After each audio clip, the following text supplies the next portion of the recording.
Cyber crime కు సంబంధించిన breaking update చూస్తున్నాం. సైబర్ చీటర్ల ఆగడాలకు ఫుల్ స్టాప్ పడటం లేదు. కొత్త రూట్స్ లో జనాలను ట్రాప్ చేస్తున్నారు వీళ్ళు. తాజాగా అనంతపురం జిల్లాలో పోలీసుల పేర్లు చెప్పి గోల్డ్ షాపుల యజమానులను బెదిరించారు.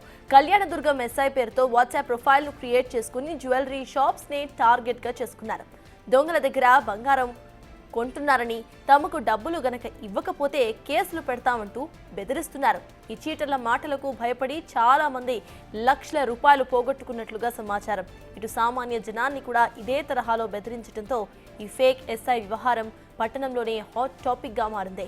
విషయం తెలుసుకున్న పోలీసులు ఎస్ఐ నరేందర్ రెడ్డి పేరుతో ఎవరూ లేరని క్లారిటీ ఇచ్చారు. పోలీసుల పేరుతో ఫోన్ కాల్స్ చేసి ఎవరైనా డబ్బులు గనక అడిగితే అస్సలు ఇవ్వొద్దంటూ సూచిస్తున్నారు. బాధితులు పోలీస్ స్టేషన్కు వచ్చి ఫిర్యాదు చేయాలని సూచించారు.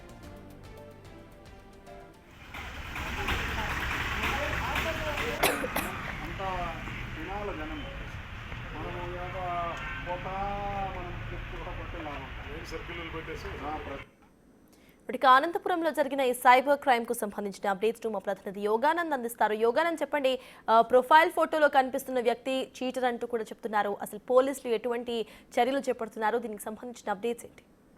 అనంతపురం జిల్లాలో సైబర్ నేరాలు ఎంత కంట్రోల్ చేస్తున్నా కూడా ఎక్కడ కంట్రోల్ కావడం లేదు. తాజాగా అనంతపురం జిల్లా కళ్యాణదుర్గంలో ఈ సైబర్ నేరాలు మరింతగా పెరిగిపోయి ఏకంగా పోలీసుల పేరు చెప్పి డబ్బులు దండుకుంటున్నారు కేటుగాళ్లు.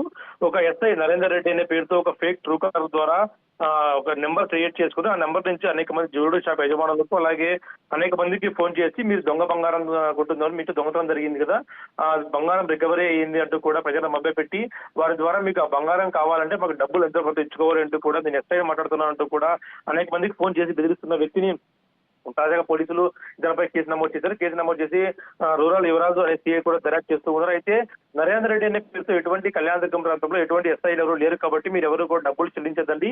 ఇటువంటి కేటగిరీలో ఫేక్ ప్రొఫైల్ పెట్టుకుని ప్రజలను మోసం చేసి డబ్బులు తందుకుంటున్నారు కాబట్టి వీటి పట్ల అప్రమత్తంగా ఉండే డబ్బులు ఎవరైనా సరే ఇవ్వకుండా వారిపై పోలీస్ కంప్లైంట్ ఇవ్వండి అంటూ కూడా తాజాగా సీఐ యువరాజు కూడా సూచించాడు. అదేవిధంగా ఇలాంటి బెదిరింపు కాల్స్ ఏమైనా వచ్చినా కూడా లేదంటే సైబర్ నేరాలు కానీ డిజిటల్ అరెస్ట్ ఇట్లాంటి ఏమైనా వచ్చినా కూడా ఎవరు భయపడకుండా దగ్గరలో పోలీస్ స్టేషన్ కానీ 1930 నెంబర్ కానీ ఫిర్యాదు చేసి ఫిర్యాదు నమోదు చేసుకోవాలంటూ కూడా పోలీసులు సూచిస్తున్నారు.